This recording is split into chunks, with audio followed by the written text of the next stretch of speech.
Dreams do come true. It's a question of whether you want to sleep through them or live them.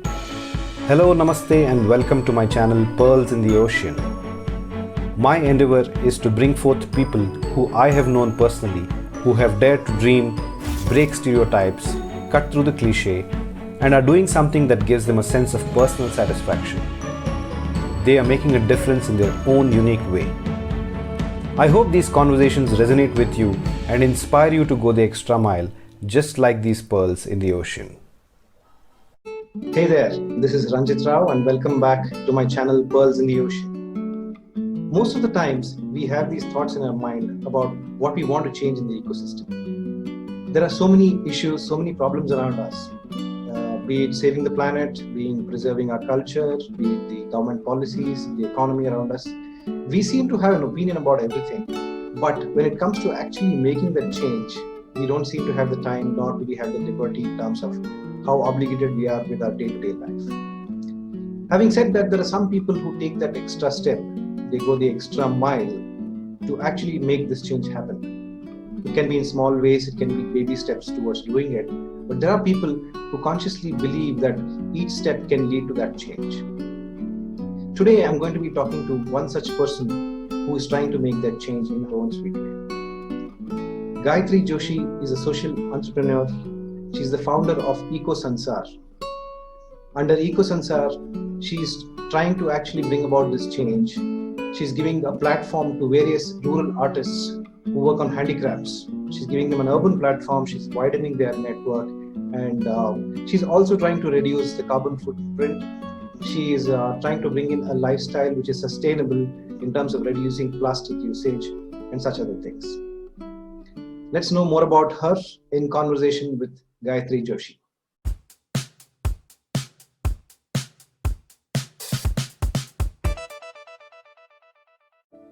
Hi Gayatri, welcome to Pearls in the Ocean.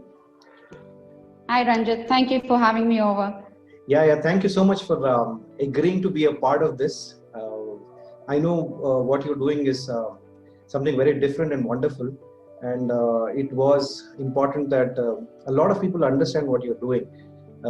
So the part that you're going to share with us, your journey and how you're actually doing what you're doing, I'm hoping that's going to inspire a lot of other people who have been having inhibitions or certain doubts in their mind about can we do things or not, right? So thank you again.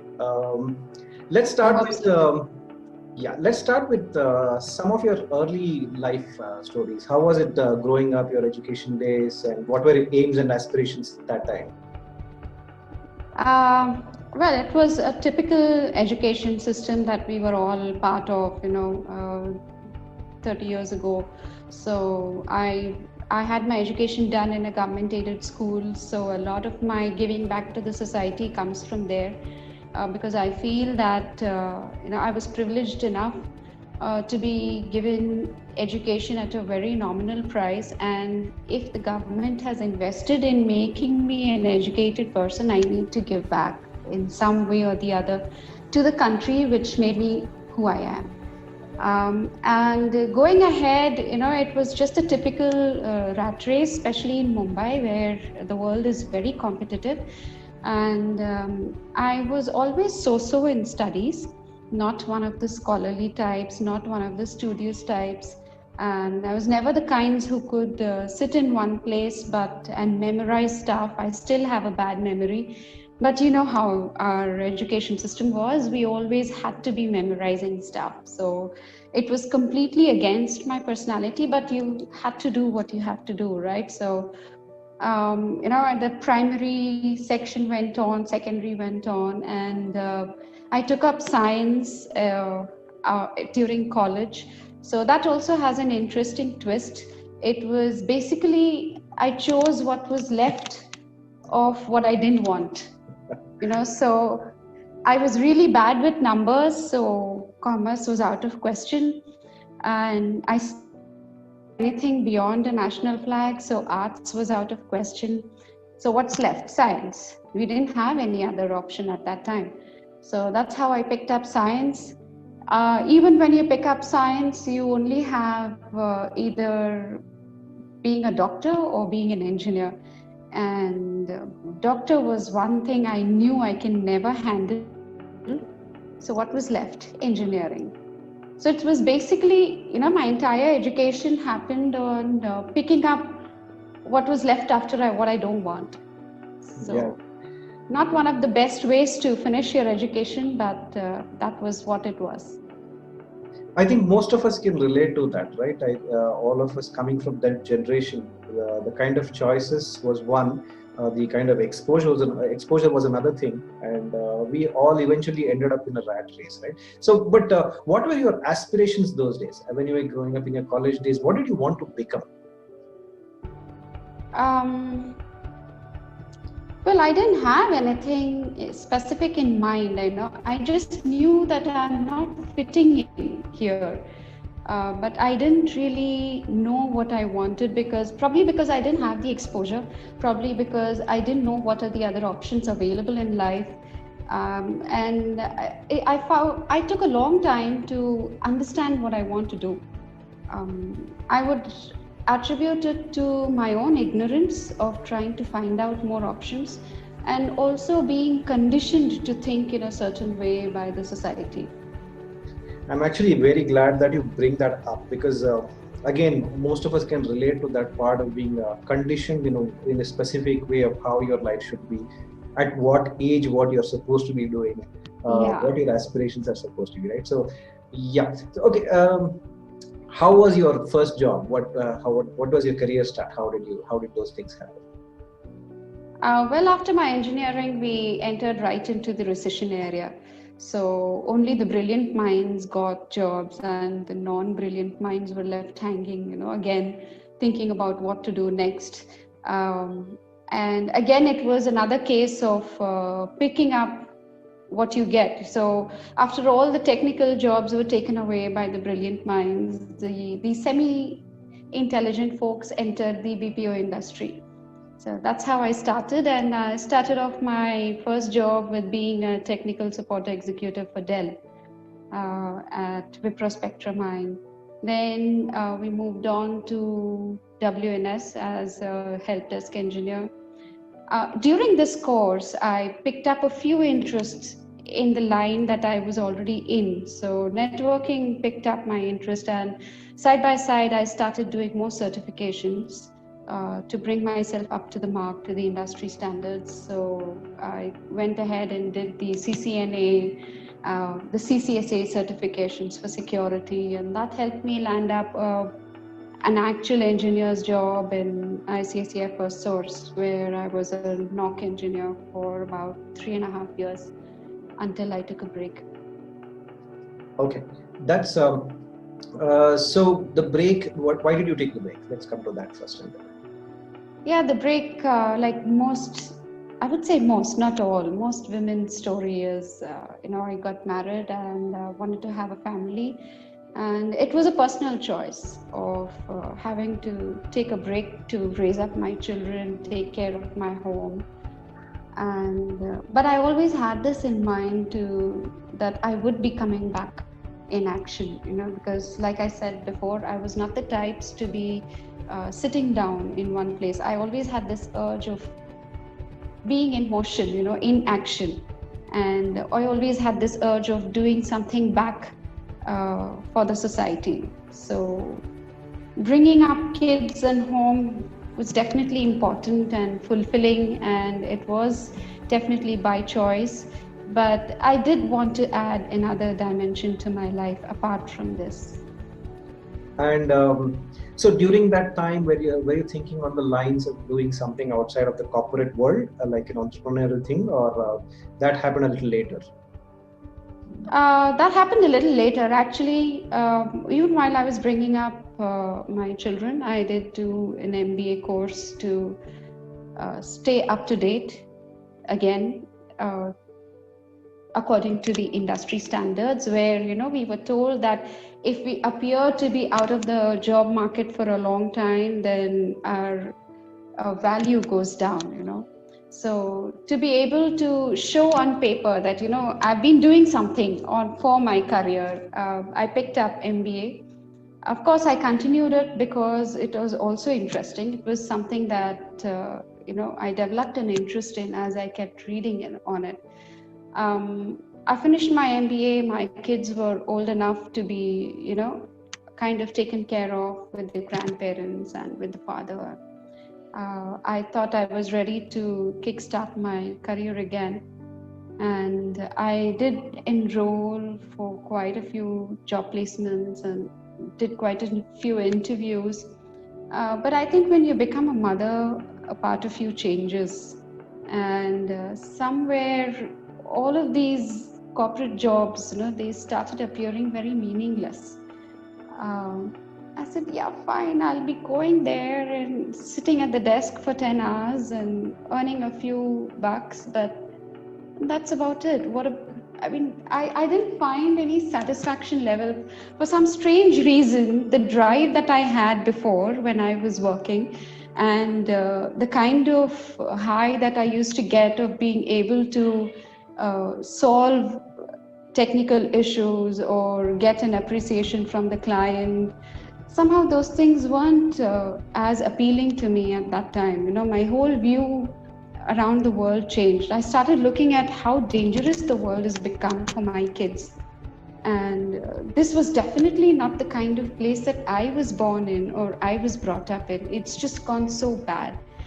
And, somewhere a part of me started feeling guilty about the kind of lifestyle that we had adapted to. And I wanted to start doing something to repair that. That's how the whole sustainable journey started. That's how I started reading up on what went wrong and why we are doing what we are doing and what are the options available. In this journey, I started networking with a lot of entrepreneurs in the sustainable industry. And I clicked. So that place clicked for me. It somewhere hit a point and I said, yes, this is something that I want to do and I can do. And this is something that needs attention and people to work on. So that's how the journey started. Okay. So yeah, that was where I was headed to next. EcoSensor company that you founded.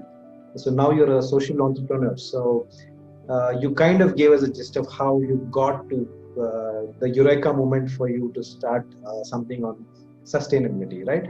So, okay, what were your challenges? Now that you want to do something, I like the flow of your thoughts where you said corporate did not entice you anymore. You wanted to do something bigger and you had enough reasons from home, seeing how your kids are growing up, what's the kind of environment, and then you did your research. All good. Now if I had to put it in the right words, your mind is sorted now, you know what you want to do, but how to do is the next challenge, right? So what were your challenges to start EcoSensor? So the challenges mainly were the awareness from the consumer point of view, also my own awareness about the craft or the handicraft that I'm trying to support. So there was a lot of learning that I had to do. There was no structured course available at that point in time to understand the craft. So there's a lot of rummaging through Google and talking to a lot of people. Also, when you're dealing with rural artists, language becomes a barrier because they usually converse in their own local language and they don't really converse in Hindi or English. So finding a middleman to, bridge the gap between the market and the artist was also a challenge. Yes, it was a long, tedious journey with nothing ready-made, and it had to be built step by step through a lot of mistakes and learnings. Okay, so to sum it up, your EcoSensor starts with you sourcing handicrafts from various states, from local people from various states who are good at this. You kind of gave them a platform where they had a broader reach for the urban market, right? So that is how you started, and these were your challenges. Then you moved on to add something else to EcoSensor, right? Can we talk about that? What did you add additional to that? Yes, so the whole motive was about promoting sustainable living, and while handicrafts was an important part, I realized it doesn't really bring down the carbon footprint of a person's lifestyle, because a handicraft is not something that you would buy every day, right? You would probably buy a lamp a banana fiber lamp and leave it and you're done for another 5-6 years with a eco-friendly lamp. So what is it that would actually make your life more green and ensure that you're not adding to the carbon footprint of your daily life? So that's when we came down to daily sustainable products of your home essentials, like something as simple as organic groceries. It's been around since a long time. And while I considered retailing organic groceries, we also realized that what is happening is they are coming packed in plastic packaging, and most of it does not reach the recycling chain because it is not segregated properly, because the packagings are not discarded in a clean way. The norms for international certifications are very strict, understandably so, but unless you build an entire ecosystem to support the farmers, it's not possible for them to go completely organic. And how do you stop this plastic wastage? It just went one step backwards. So it's about looking at what you want to do and then taking one step back, one at a time, to see how you can avoid it. And that's how we started the zero waste journey, which is what EcoSansar is mainly about now. Now, what we do is we are trying to build an entire supply chain system in such a way that we use only existing resources for packaging and refilling your products. So all your orders can be placed online for groceries, for your cleaning, home cleaning supplies, your natural personal care products, and they come packed in containers which have been donated to us by customers, like the glass jars and wine bottles and stuff, which are cleaned, sterilized, filled up according to your orders, delivered to you at home. And we pick up the containers after your use is done for a refill again for another customer. So this is something which is called as a circular economy. What we have been living for all these years is a linear economy, which in which you take, use, and dispose. So, but in a circular economy, you don't even recycle. It's about reusing. So we've jumped 2 steps ahead, and we want to try and make it completely sustainable by ensuring reuse of every product until the end of its life. Wow, this is amazing. In fact, it is very informative. While I know you so well, I don't think we end up talking about these technical jargons that you'll use and how it works, right? So I do know what you do, but this thing was really helpful, and I encourage all my viewers to go have a look at what Gayatri and EcoSansar are doing. I will put in the details in the section below. Thank you. Like I said, while I know this, while I know what Gayatri's been doing, the whole the process, while it seems so simple, I know the efforts that she puts in behind this, and for her to get to where she is today, there's a lot more than just talking in a couple of minutes of a conversation, right?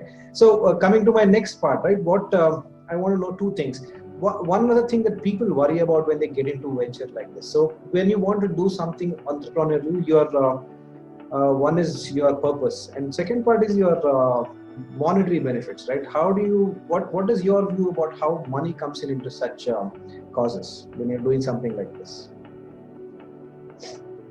I would say I've actually been privileged enough to not worry about the monetary benefits at this point in time.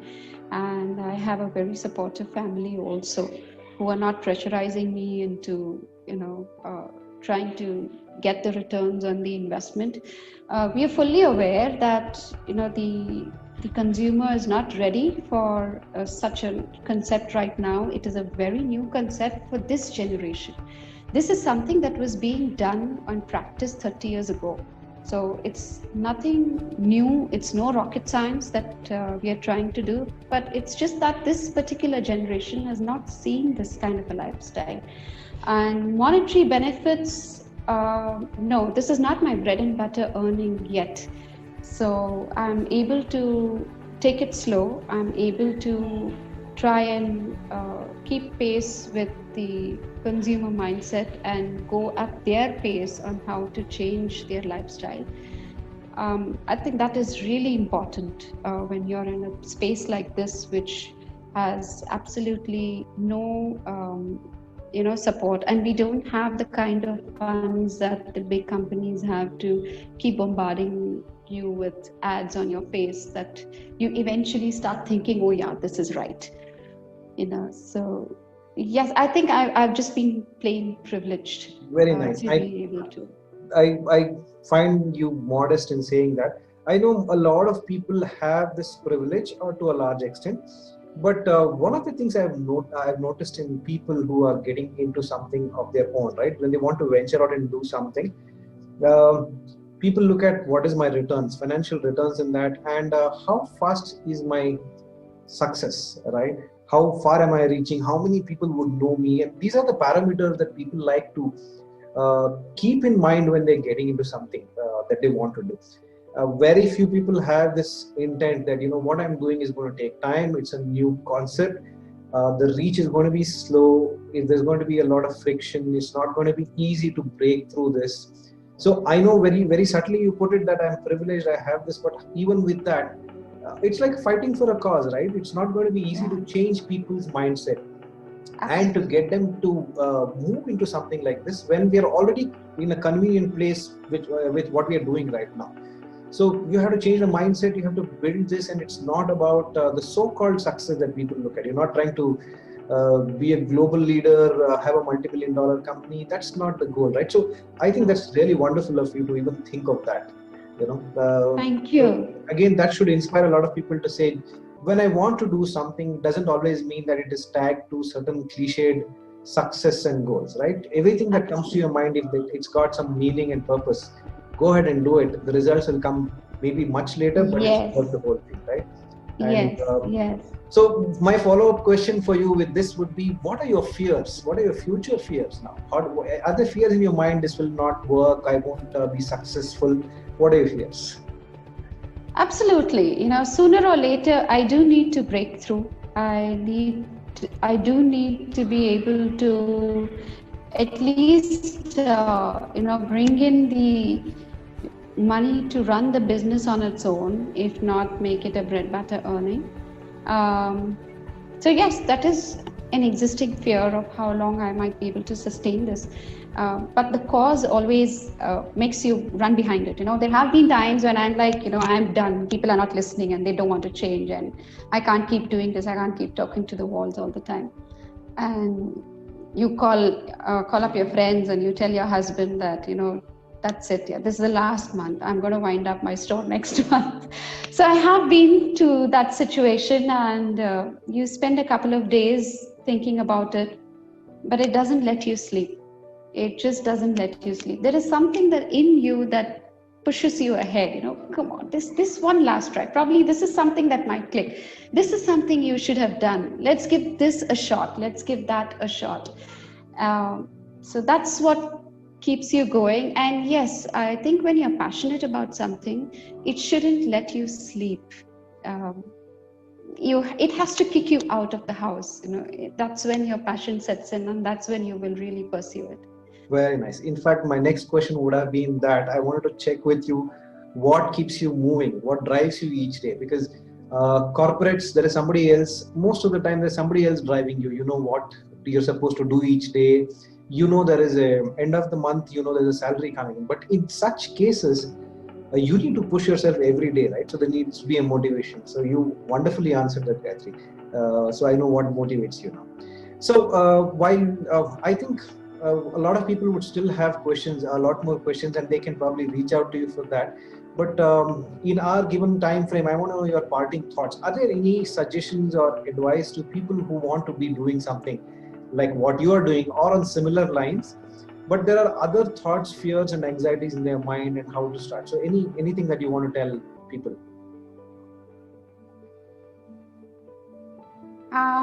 Well, I'd just like to say that, one thing that I have learned is not to be in a hurry, and not to fall into the trap of the society that says that by 21 you're supposed to finish your education, by 30 you're supposed to have a family, by 40 you need to be established in a career. that really doesn't work, especially for people from our generation who have probably finished their college in the early 2000s, because we had very limited exposure, and the world is huge right now. The amount of options that you have, the kind of avenues that you get now is so much more than what we had. So it is just okay to feel like a child again who is learning something new, even if you're 30 plus or 40 plus or 50 plus. Just don't fall into the trap of the age group that you fall into, and just start afresh if you feel like it. That's what I would say. Very nice. I love the advice personally as well. I know there's no age for you to follow what you want to be doing. There's never a number to be put on that. It's all a matter of when the epiphany happens, when is your eureka moment, and then exactly. The second part is about how you go about doing it. A lot of us get these thoughts that I can do this, I want to do this, but persistently doing something without expecting something for a long time is something I think you will inspire a lot of us to do, Gayatri. So, I'm glad if I can. Thank you. Thank you so much. Thank you for joining me, and wishing you the very best. For all the viewers who want to connect with Gayatri, the details of EcoSansar will be in the comment section, so feel free to reach out to her. And I would encourage you all to check on the products and the kind of sustainable effort that she's doing. One is informative. Second is, if you want to change your lifestyle, that's a start. That's where you can start with Gayatri. Okay. Thank you. Thank you so much, Ranjit. It was a pleasure speaking with you. Thank you for this opportunity. Thank you, Gayatri. Pleasure was mine.